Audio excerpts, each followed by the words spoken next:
Bienvenue sur ce nouveau webinaire, organiser des présentations de produits et fidéliser ses recommandeurs. Nous en avions parlé lors d'un autre webinaire qui définissait ce rôle du client recommandeur. Eh bien, nous allons maintenant parler de cette préparation, de l'organisation des présentations que vous allez faire avec eux, avec elles, auprès de leurs cercles sociaux, de leur réseau, à elles et à eux.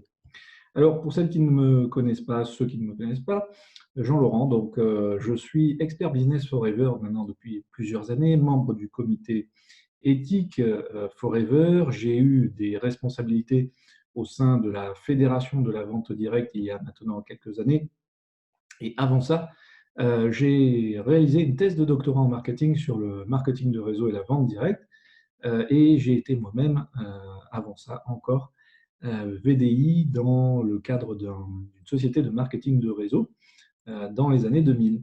Voilà, écoutez, je suis ravi de vous parler de la préparation de ces rendez-vous si importants. Nous allons en parler à travers plusieurs points. Alors, premier point, pourquoi organiser des présentations de produits à domicile ou sur Internet, pourquoi pas? Le contexte du rendez-vous de préparation, attention, de préparation, pas de présentation, de préparation, les étapes de ce rendez-vous de préparation avec votre recommandeur, et puis le rendez-vous après le rendez-vous de préparation, les petites choses à penser qui sont très importantes et qui vont faire le succès de votre rendez-vous et de vos ventes et de vos nouveaux futurs recommandeurs et pourquoi pas FBO à l'issue de ces présentations de produits. Alors, pourquoi organiser des présentations de produits? Nous l'avions vu, nous en avions parlé, c'est pour passer d'un modèle finalement où beaucoup d'entre vous, vous êtes sur la philosophie et le réflexe de chercher autour de vous des simples consommateurs des produits Forever, ce qui est déjà bien, entendons-nous bien, c'est déjà super d'être dans ce type d'action, hein. L'action, ben, il n'y a que ça de vrai dans notre profession. De passer ce modèle-là où vous êtes dans ce qui s'appelle du one-to-one, hein, de rencontrer les gens en individuel le plus souvent et de leur proposer d'essayer puis de réacheter les produits Forever. Un modèle basé sur, cette, sur cet influenceur, hein, ce recommandeur qu'on peut aussi appeler un influenceur, mais je vous ai dit les raisons pour lesquelles je préfère le mot recommandeur. Un peu comme les influenceurs ou les recommandeurs d'ailleurs sur les réseaux sociaux, hein, on parle beaucoup en ce moment des youtubeurs, de toutes ces personnes qui utilisent des blogs, qui donc recommandent au public d'acheter tel ou tel produit de telle ou telle marque, hein. Eh bien, vous pouvez jouer sur ces mécanismes de recommandation en faisant que toutes les personnes qui font partie de votre carnet d'adresses, de votre répertoire client, eh bien, leur proposer de devenir des organisateurs de présentation de produits avec vous et en faire donc des recommandeurs. Et vous allez voir que sur le schéma et le modèle économique suivant, le business model suivant, eh bien, vous allez rencontrer beaucoup plus de monde et ainsi multiplier votre nombre de clients et aussi de FBO, car l'enjeu c'est ça, développer votre affaire. Et la moelle, hein, ce qui vraiment fait partie de la colonne vertébrale, la moelle du marketing de réseau, c'est pas seulement travailler son réseau de FBO, c'est travailler son réseau de contacts, le développer, jouer sur le fait, ou sur la loi si vous préférez, ce qui s'appelle la loi du pivot. La loi pivot en marketing de réseau, c'est comprendre que derrière chaque personne, il y a des groupes de gens à rencontrer. Chaque personne est un arbre qui cache une forêt de contacts. Donc n'oubliez jamais, quand vous contactez quelqu'un, c'est dans la perspective de découvrir sa forêt, si je peux m'exprimer ainsi. Et à chaque fois que vous remettez à plus tard, vous renoncez parce que ça vous intimide de contacter quelqu'un, ben, ce n'est pas à lui que vous renoncez, ce n'est pas à lui ou à elle, c'est à toutes les personnes qu'elle aurait pu vous faire rencontrer au travers d'une présentation produit. Pourquoi pas? Bien sûr, nous avons une gamme exceptionnelle. C'est pas pour rien. Évidemment que cette gamme exceptionnelle, elle est faite pour la satisfaction client, pour faire en sorte qu'on ait une consommation récurrente, mais pour aussi que vous vous en serviez, que nous nous en servions comme d'un vrai mobile pour rencontrer le plus de monde possible. Donc oui, continuons à faire des PPE, mais plus exactement, Et en plus, vous ferez du chiffre d'affaires instantanément. Proposez à tout le monde d'organiser des présentations des bienfaits de l'aloe vera avec vos produits. Le contexte d'un rendez-vous de préparation, c'est très simple. Il vise à répondre à plusieurs questions. Première question, c'est pourquoi? Pour rassurer, hein, pour rassurer votre hôte, il a besoin d'être rassuré. Votre hôte, votre recommandeur, la personne qui vous reçoit en théorie chez elle, mais vous pouvez aussi faire des présentations chez vous et elle peut faire venir ses contacts chez vous. Vous pouvez également envisager des présentations web, on en reparlera lors d'un prochain webinaire d'ailleurs de ce sujet. Pour l'accompagner dans l'organisation, il faut lui rendre la tâche la plus facile possible. Elle a quelques petits éléments à avoir à l'esprit pour bien organiser cette présentation avec ses amis, avec vous. Ça sera l'occasion de lui expliquer. Pour la motiver, attirer son attention sur ce que vous pourriez lui offrir, mais aussi sur le fait que, eh bien, elle va rendre service à énormément de monde, cette personne, à ses amis, à ces personnes qui seront présentes. Grâce à elle, ces personnes vont trouver dans les produits Forever des solutions, des réelles solutions à leurs besoins ou alors à leurs problèmes. Quand est-ce que cette préparation doit avoir lieu? Alors, en règle générale, au plus tard, elle doit avoir lieu 15 jours avant la présentation pour que vous puissiez laisser suffisamment de temps à votre recommandeur d'inviter le maximum de personnes. Si vous pouvez la faire 3 semaines avant la présentation de produit, ça sera encore mieux, elle aura encore plus de temps. Où est-ce que cette préparation doit être faite? C'est très simple. De préférence au domicile de votre recommandeur. Ça vous permettra de repérer les lieux, qu'elle soit sereine, tranquille, dans un lieu qui lui est familier. Parce que ça peut être un peu stressant d'organiser une rencontre, surtout si ce n'est pas dans les habitudes de cette personne. Sinon, vous pouvez faire cette préparation, ce rendez-vous de 20-30 minutes par téléphone ou bien chez vous. Il n'y a aucun problème. Alors, passons maintenant aux étapes clés du rendez-vous de préparation. Alors, première étape, expliquer le déroulé de la présentation. Deuxième étape, dresser ou compléter la liste des invités. Vous pouvez d'ailleurs vous servir des pages 24, 25 et 26 de ce super guide qui s'appelle Premier pas vers manager. C'est un super outil. Sincèrement, il n'y a pas beaucoup de marques dans la profession, dans l'industrie, qui proposent à leurs partenaires un outil aussi complet que Premier pas vers manager. Vous trouverez vraiment tout ce qu'il vous faut dedans. Mais j'attire votre attention sur les pages qui vont de la page 25 à la page même 29. Vous avez là un outil pour vous, mais aussi pour aider peut-être aussi à structurer la façon dont votre recommandeur peut faire sa liste d'invités. OK. Vous avez l'étape 3, former le recommandeur à l'invitation. On va en parler tout ça plus en détail dans quelques secondes. Grosso modo, faire en sorte qu'il n'invite pas n'importe comment. C'est très important, c'est décisif. On n'a pas 36 occasions pour convaincre. Votre recommandeur, c'est pareil, il n'a pas 36 occasions pour convaincre les gens que cette rencontre va être super intéressante pour eux. Donc, attention, il va falloir le former. Fixez vos objectifs communs. Les objectifs communs, c'est très simple, chiffre d'affaires. Chiffre d'affaires et cadeau. Chiffre d'affaires pour vous égale cadeau pour votre recommandeur. Cinquième étape, repérer les lieux et anticiper la logistique. On va en parler, mais il y a quelques éléments sans doute qui sont importants. Si vous pouvez, d'autant plus si vous pouvez faire cette préparation au domicile de votre recommandeur. Donc ça vous permet de reconnaître les lieux et de préparer des éléments qui vont vous permettre de faire déguster les produits, des objets, des gobelets par exemple, très concrètement, pour le test des produits. Alors, rentrons dans le détail en quelques minutes. Le déroulé d'une présentation, c'est important que si vous voulez, votre recommandeur, la personne qui organise avec vous, ait à l'esprit ce qui va se passer, ce qui va être vécu, l'expérience client, si on parle en termes marketing, parce que c'est en sachant ce qui va être à peu près ce qui va être proposé que derrière, elle saura encore mieux convaincre les autres, ses connaissances, ses contacts, de venir, tout simplement. Donc, il va falloir préciser à chaque étape, en même temps, le rôle du recommandeur. hein. Lorsque vous découvrirez les habitudes de consommation de vos clients, il va falloir amener la discussion, il va falloir encourager chacun à confier ce qu'il consomme. Parfois, ce n'est pas évident de démarrer les discussions. Et là, votre recommandeur doit vous aider à impulser la discussion. Donc, elle doit jouer le jeu en premier, parfois, pour après stimuler les invités à aussi prendre la parole. Utilisez le terme «nous», hein, pour qu'il se sente investi, votre recommandeur, hein. Faites-lui comprendre en lui expliquant le déroulé de la présentation que vous êtes une équipe, lui et vous, et que vous allez animer ensemble, hein. Et à plus forte raison s'il a déjà essayé certains produits, il pourra encore mieux en parler.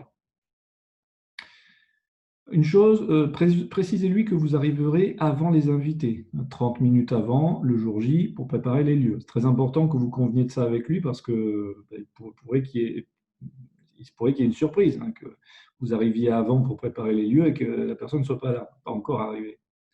Fixez un horaire de début et un horaire de fin pour bien lui faire comprendre l'importance de concentrer l'attention de ses invités sur le sujet du jour, que les gens ne s'écartent pas, ne s'évadent pas, commencent pas à discuter entre eux de la pluie et du beau temps. On est là pour parler du bien-être avec l'aloe vera. On n'est pas là pour être chacun dans son coin en train de discuter. Donc, il y a un horaire de début, un horaire de fin. Donc, elle va jouer un peu la personne qui canalise les discussions et qui vous permet ainsi de pouvoir dérouler votre présentation sans difficulté. Proposez à votre interlocuteur de préparer le nécessaire pour déguster certains produits, comme la pulpe. Évidemment, vous n'allez peut-être pas venir avec de la vaisselle avec vous le jour de la présentation. C'est important, ce sont des petits détails auxquels il faut penser. Alors, deuxième grosse étape, dresser ou compléter la liste des invités. Alors, je vous ai parlé de l'outil dont vous pouvez vous servir, votre premier pas vers manager, qui est vraiment topissime. La liste des invités, vous devez porter votre attention sur le nombre de personnes déjà. Parce qu'on sait que pour avoir 5 à 10 personnes présentes, il va falloir en inviter 3 fois plus, 3-4 fois plus. Donc, tablez sur une liste d'une trentaine de personnes, d'où l'intérêt de la faire réfléchir grâce à votre outil sur les différentes personnes qu'elle peut connaître ça et là. Aidez-la ou aidez-le à se débarrasser de ses a priori. Des personnes peuvent avoir des a priori, des peurs, des craintes déjà sur les lieux, hein. Si elles le font ou s'ils le font chez eux, hein, cette présentation, ils peuvent se demander si leur lieu est suffisamment adapté à la présentation des produits. Voilà, donc il peut y avoir des questions, des peurs de ne pas savoir non plus s'ils auront vraiment les gens, si du coup les 30 personnes disent oui, qu'est-ce qui va se passer, hein, si 30 personnes débarquent chez moi, et encore une fois, est-ce que les lieux seront suffisamment bien adaptés? Voilà, donc aidez-la à se débarrasser de ces craintes, de ces a priori, vis-à-vis aussi, et surtout, c'est vrai, des gens qu'elle peut inviter, hein. Ce n'est pas parce qu'il y a des gens qui sont en très bonne santé qui ne seraient pas intéressés par les produits. Ce n'est pas parce qu'il y a des gens qui n'ont pas l'air de prendre soin d'eux qui ne seraient pas intéressés par, encore une fois, nos solutions et la thématique. Voilà, donc ces a priori, ces craintes, par rapport au nombre de personnes et par rapport au type de personnes invitées. Faites-lui prendre conscience de l'étendue de son réseau relationnel et établissez, comme je vous l'ai dit, peut-être la liste par type de réseau. Ça peut l'aider en termes de méthode, la famille, les amis, le travail. Encore une fois, une référence à premier pas vers manager qui est vraiment très bien fait. Alors, troisième étape, former à l'invitation. On en a parlé. Qu'est-ce qu'il faut qu'elle dise et comment elle doit le dire pour inviter les gens? Comment elle doit s'y prendre? Mail, SMS, téléphone. Bon, alors, première question, effectivement, c'est le mode de communication. Il faut que ce soit formulé de vive voix, hein. Pour qu'une invitation fonctionne, il faut que ce soit formulé de vive voix, par téléphone ou en face à face. Si elle envoie des emails, si elle envoie des SMS, dites-lui d'ores et déjà que ça ne produira aucun résultat. Par surprise, vous serez étonné, elle sera étonnée si une personne accepte ou deux personnes acceptent de venir alors qu'elles ont reçu qu'un SMS ou un email. Mais ne prenons pas ce risque. Seule une invitation de vive voix par téléphone, encore une fois, c'est le plus simple, sera payante, apportera des résultats. Donc, Par contre, l'email et le SMS peuvent être utilisés pour confirmer une invitation, confirmer une présence. Alors, préparez-le à essuyer quelques refus. Ben oui, évidemment, certaines personnes vont se dire tiens, bien, je viens de contacter 4 personnes, il n'y en a qu'une qui m'a dit oui, ça veut dire que ce que je propose aux gens ne les intéresse pas. Si vous ne préparez pas suffisamment votre recommandeur à essuyer des refus, il risque de se décourager très vite. Donc, autant vous dire que les 30 personnes qu'il est censé contacter, il ne les contactera pas. Donc, dites-lui, et comme ça, elle se dira, bah, c'est normal en fait. J'ai été prévenu, Jean-Laurent m'a prévenu, donc c'est tout à fait normal. Transmettez-lui les mots justes pour éveiller la curiosité des personnes qu'elle souhaite inviter. Ça dépendra aussi du thème que vous définissez ensemble. Alors, vous pouvez vous en tenir, bien sûr, à une présentation des bienfaits de l'aloe vera. Bon, bien sûr, mais vous pourrez aussi rajouter un thème. Ça rajoutera de la valeur perçue par les gens sur votre invitation, la valeur perçue de votre événement. Je m'explique, pardonnez-moi.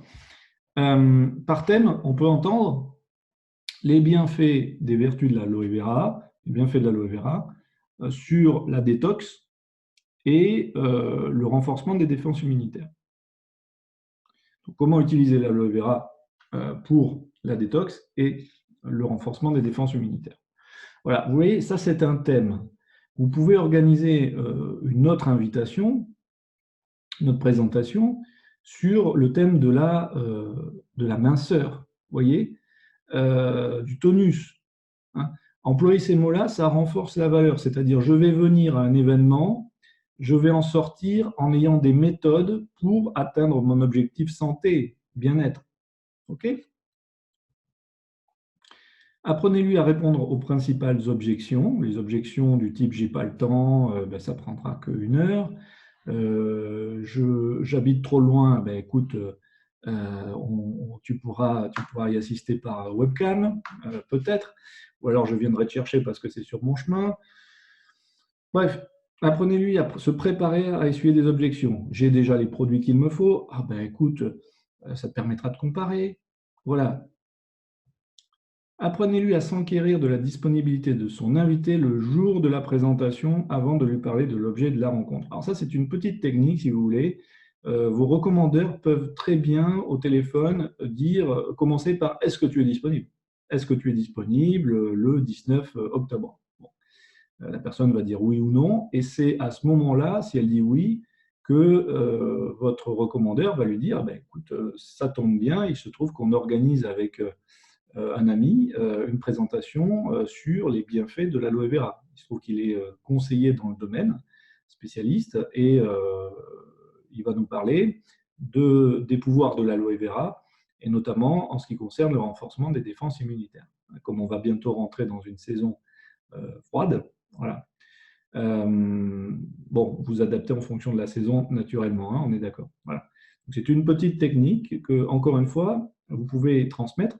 Vos recommandeurs n'y penseront pas toujours hein, par eux-mêmes. D'eux-mêmes. Quatrième point, fixez vos objectifs communs. Eh bien, je vous en ai parlé. Les objectifs communs, c'est faire partager tout simplement vos objectifs à votre interlocuteur. Mon objectif, c'est un objectif de chiffre d'affaires. C'est peut-être un objectif aussi de nombre de clients, hein, de nombre de commandes. Présentez-lui le ou les produits que vous pourriez lui offrir si vous atteignez votre objectif. Demandez-lui donc quel produit il aimerait recevoir parmi le choix de produits que vous lui proposez. Et puis faites-lui sentir que vous êtes une équipe, encore une fois, hein, que vous avez chacun un intérêt à faire que cette présentation soit un succès. On est une équipe, on l'organise ensemble, on va en parler ensemble, surtout si, encore une fois, votre recommandeur est déjà un client de Forever, de votre activité. Voilà, hein, étape très importante. Très importante. Cinquième étape, repérez les lieux si vous êtes présent chez votre recommandeur et que la présentation se passera a priori chez lui. Repérez les lieux, donc définissez avec lui où se déroulera la présentation, comment vous agencerez l'espace, vérifiez bien l'équipement, parfois pour des raisons esthétiques, d'autres fois pour des raisons d'utilité ou de commodité. Proposez à votre interlocuteur un point téléphonique à 15 jours au plus tard pour vérifier le nombre d'invités confirmés. Alors là, ça veut dire simplement, si vous voulez, que vous allez poser un jalon, hein. Dites à votre recommandeur, écoute, je t'appelle dans 10 jours pour voir combien de personnes t'ont répondu qu'elles seraient là, hein. Ça va permettre de faire que votre recommandeur se mette tout de suite en action, hein, dès le lendemain, après la préparation, pour rechercher des gens. Si vous ne précisez pas que vous le rappellerez pour vérifier combien de personnes seront présentes, ben, il risque d'oublier d'inviter les gens. On va jusque-là. En tout cas, il risque de remettre à plus tard le fait d'inviter les gens. Il s'y prendra la semaine prochaine, ou parfois il s'y prête une semaine avant la présentation produit, quoi. Clairement, c'est trop tard, hein. Donc, pour éviter ensuite qu'il y ait des annulations ou que vous deviez remettre à plus tard ces présentations, posez ce type de jalon qui vous permettra de vous assurer des présentations. Donc, après le rendez-vous de préparation, 7 à 15 jours après le rendez-vous de préparation, un rendez-vous téléphonique avec votre recommandeur pour vérifier le nombre d'invités, recueillir des informations éventuellement sur les participants, hein, quel profil ils ont, ils vivent où, parce que ça dépend, hein, s'ils vivent en zone pavillonnaire, en banlieue chic, ça traduira peut-être un pouvoir d'achat légèrement supérieur que s'ils habitent dans des zones un peu plus populaires, vous voyez. Et puis l'aider éventuellement à inviter davantage de personnes. Ça, c'est lui donner des trucs pour lui redonner un peu de motivation afin d'avoir 1, 2, 3 participants supplémentaires. Enfin, avant la présentation, encore une fois, dernière chose que vous pouvez faire, ou qu'il peut faire tout seul comme un grand, c'est envoyer un SMS à ces invités pour vérifier, pour leur confirmer qu'ils seront présents, hein. Très important. Donc, vous pouvez lui faire penser à faire ça en lui passant un petit coup de fil ou en lui envoyant un SMS. N'oublie pas de faire confirmer à tes invités qu'ils seront là. Ou alors, vous lui avez déjà dit, vous estimez que ça suffit et il le fait de son côté, très simplement. Voilà, écoutez, j'espère vous avoir donné l'essentiel pour que vous puissiez préparer de la manière la plus efficace possible vos présentations produits en groupe, de manière à avoir le meilleur chiffre d'affaires et surtout le plus grand nombre de clients le jour J. Car des clients en présentation produit, c'est vos futurs influenceurs et surtout aussi vos futurs FBO dans votre équipe. Merci et je vous retrouve sur un prochain webinaire.